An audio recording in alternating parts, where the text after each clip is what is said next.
এই যে ও আমার লেখছে যে আরেকটা পারো, আমার বাসায় গিয়ে অনশন করো, বলো বিয়ে ছাড়া যাব না।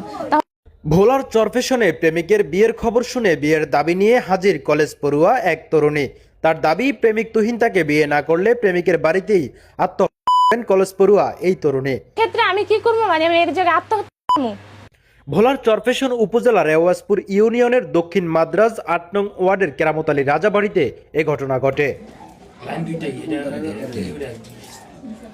অনশনরত তরুণী জানান, গত ৮ বছর আগে উপজেলার চর মাদ্রাজ গ্রামের কলেজ পড়ুয়া মেয়ে ঝর্ণা আক্তার ঝুমার সাথে কলেজে যাতায়াতের সময় পরিচয় হয় একই উপজেলার রেওয়াজপুর ইউনিয়নের জাহাঙ্গীর রাজার ছেলে তুহিনের সঙ্গে।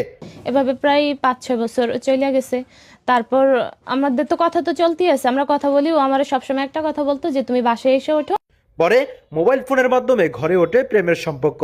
তরুণীর দাবি, প্রেমের সম্পর্ক চলাকালে বিভিন্ন পর্যটন কেন্দ্রে ঘুরতে যাওয়ার কথা বলে বিয়ের আশ্বাস দিয়ে একাধিকবার শারীরিক সম্পর্ক করেন তারা।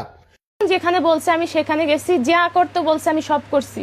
সে আমার পুরো লাইফটা এলোমেলো করে দিছে, তাহলে সে আমার মাইনে নিবে না কেন? এরপর তরুণী বিয়ের জন্য প্রেমিক তুহিনকে চাপ দিলে তার পরিবার বিষয়টি মানতে রাজি হননি। এতেই বাদে বিপত্তি। এ নিয়ে একাধিক সালিশ সমঝোতায় বসাবসি হয়েছে। এতেও কলেজ পড়ুয়া তরুণীকে মানতে নারাজ তুহিনের পরিবার। সর্বশেষ তুহিনকে অন্যত্র বিয়ে দেওয়ার সিদ্ধান্ত নেন পরিবার। শুক্রবার সন্ধ্যায় বিয়ের দাবি নিয়ে প্রেমিক তুহিনের বাড়িতে হাজির হন ঝুমা আক্তার।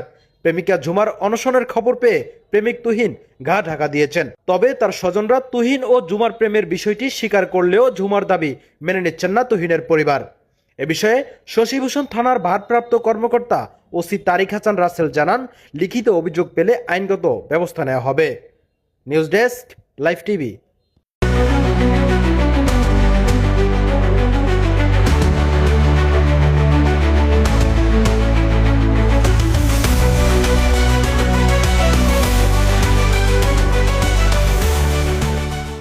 এখন সমাজ কখনই আমাকে ভালো চোখে দেখবে না, যেহেতু তার সাথে আমার সাথে রিলেশন ছিল। আমি আপনাদেরকে বারবার একটা বিষয় কেন বলতেছি, যে তার সাথে আমার সাথে আজকে 7-8 বছর রিলেশন। যখন সে যেখানে যাইতে বলছে, যেভাবে বলছে, আমি সেভাবে আমি বলছি। তাহলে আজকে আমার মান সম্মান সব তো শেষ। আমার মান সম্মান সব ইজ্জত ছিল তুহিনের হাতে। তাহলে তুহিন আজকে মেনে নিব না, তাহলে সমাজ কি আমাকে ভালো চোখে দেখবে? সমাজ আমাকে ভালো চোখে দেখবে না। সমাজে সবাইকে আমাকে এক কথা বলবে, সবাই এক কথা বলবে না। তাহলে আজকে এখান থেকে আমার লাজ যাবে। তুমি লেখছিল যে বিয়ে করবা, আমার বলছিল যে ফ্যামিলিতে না জানিয়ে বিয়ে করবো, তোমার বিয়ে আমার সাথেই হবে, ঠিক আছে? তারপর